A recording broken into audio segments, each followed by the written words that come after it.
Bonjour à tous et bienvenue à nouveau chez vous. Physio-Soins, votre groupe de cabinet de physiothérapie en Suisse romande. Imaginez un avenir où votre physiothérapeute ne serait pas simplement humain. Et si les robots avec intelligence artificielle pouvaient faire des diagnostics? Et si les robots pouvaient faire des traitements? Tout ça, ce n'est pas loin. C'est plus proche de ce que vous pensez. Veuillez cet robot qui fait de massage chinois appelé Tuina. Il est à la clinique Mayo, une clinique nord-américaine très réputée. Ils sont en train d'essayer cette technologie. Et ne sont pas les uniques. La robotique et l'intelligence artificielle sont déjà ici. Nous avons posé des questions à ChatGPT. Nous voyons sur Internet des vidéos créées par l'IA. Nous avons entendu parler de certaines entreprises qui utilisent l'IA pour améliorer ses services. Mais nous, les physiothérapeutes, pouvons-nous aider des robots pour améliorer la qualité de nos soins? C'est possible que dans un futur, les robots intégrés de IA nous remplacent? Regardez ces images. Le robot de Tesla. Un robot humanoïde capable de faire plein de choses. Qu'est-ce qui se passe si le robot est humanoïde et il a l'intelligence artificielle?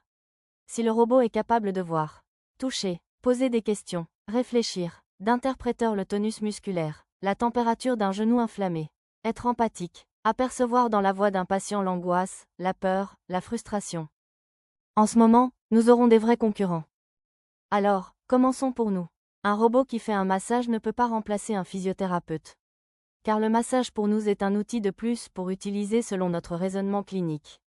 Si un patient arrive avec une douleur au trapèze, nous pouvons dans notre anamnésé trouver la cause, expliquer la raison au patient pour éviter que la même situation se reproduise dans un futur.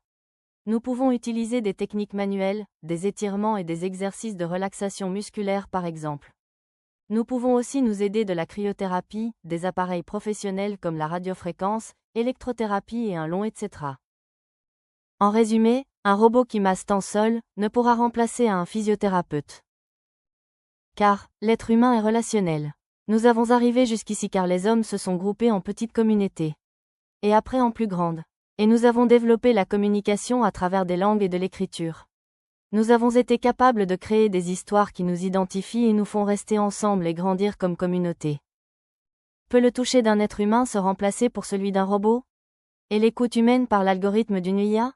La robotique peut être une aide pour notre profession. Nous pourrons décharger nos mains, réduire ce parti plus répétitif de notre métier et nous concentrer sur d'autres aspects plus créatifs. En tout cas, ça devra se produire une évolution et une cohabitation entre nous, les humains.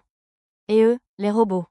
Pensez par un instant à une personne timide, pudique, ou qui a souffert des abus dans sa vie. Ne croyez pas que ces personnes seront plus à l'aise avec un robot? Avez-vous souffert des périodes d'attente dans une salle d'urgence? Ou, chez le médecin généraliste?